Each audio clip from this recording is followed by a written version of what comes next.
questions. Questions orales. The honourable member of Calgary Forest Lawn.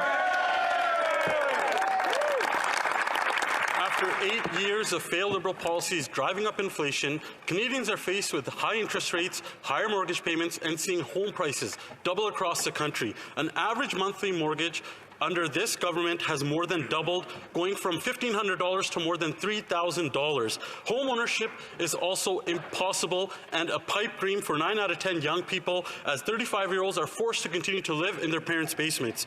Let's be clear, Liberal inflation caused this mess. Will they apologize and take responsibility for pricing young Canadians out of homes?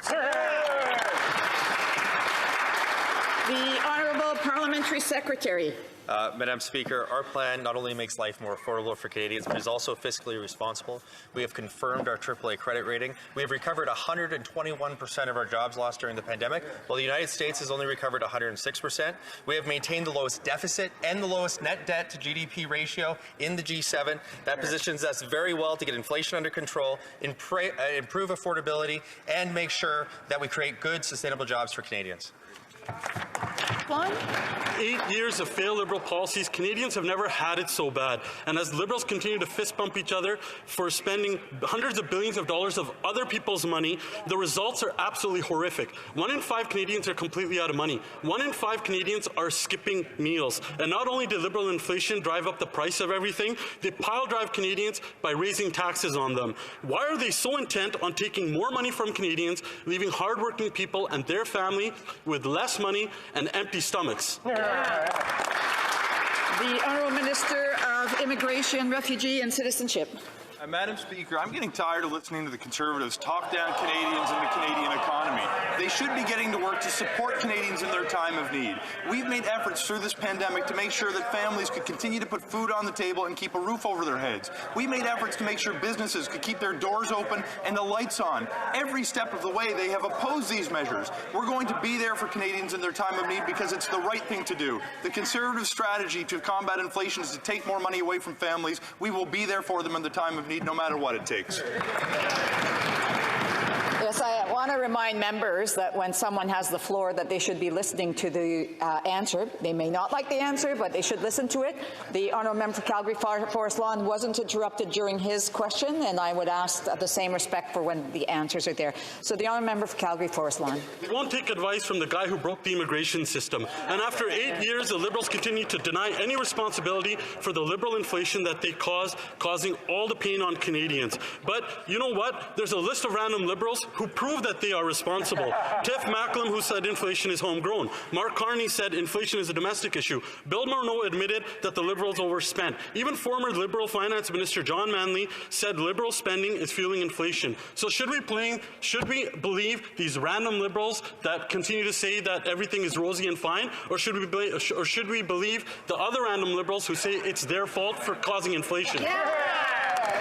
The Honourable Minister of Immigration, Refugee and Citizenship. Speaker, I point out to the honourable member who I had the pleasure of serving on the immigration portfolio that during the next year we expect to welcome more than double the number of newcomers to this country than they did the last year that they formed government. Madam Speaker, at the same time, our strategy to support Canadians over the course of the pandemic, a once-in-a-century disaster, was successful in making sure that 9 million Canadians received CERB so they could keep food on the table. They opposed those measures. We introduced the wage subsidy that had 4.5 million workers kept on payroll so they could feed their families. They opposed those measures. They didn't just oppose them. Their leader held a press conference to say these are big, fat government programs. Conservatives would never support that. Canadians just... The Honourable Deputy Leader of the Official Opposition. It's quite ironic to hear the Liberals, Madam Speaker, day in, day out, claiming that everything is fine in this country because of the astronomical spending that has caused the country to face the greatest inflation in 40 years. The cost of food has skyrocketed, but they're not responsible. Rents have doubled. Not their fault. Interest rates are making it impossible for young families to dream of owning a home. Not their fault. Why, after 8 years, is this Prime Minister so irresponsible regarding the problems of Canadians? The Honourable Minister. Madam Speaker, I understand the reasons for which the Conservatives find it hard to connect with Quebecers. It's because their economic policy is simply one of austerity and cuts.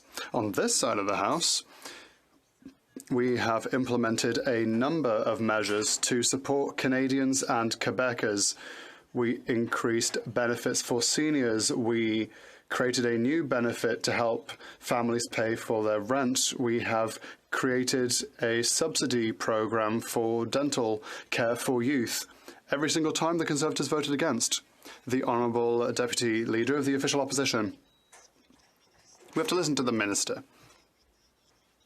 But listen to us. They are still boasting.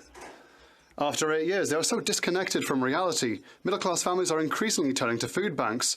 An ever greater number of Quebecers, and we saw in the news this morning, have to find a second job simply just to pay for food. Seniors, after having worked hard all their lives, are now asking for help to eat. Once again, the Minister will tell us how much they've done to help, but the real question is, why, and that she should be asking herself, is why are so many people suffering after 8 years of this Prime Minister? The Honourable Minister. Madam Speaker, it is true that the world economic situation is unstable, and that is the reason for which we have to be here to support Canadians and Quebecers, Madam Speaker. I don't understand how my colleague can claim to have compassion for Canadians who are finding it hard to make ends meet, whilst voting against measures that will actually help them out, Madam Speaker. We will always be here to support Canadians.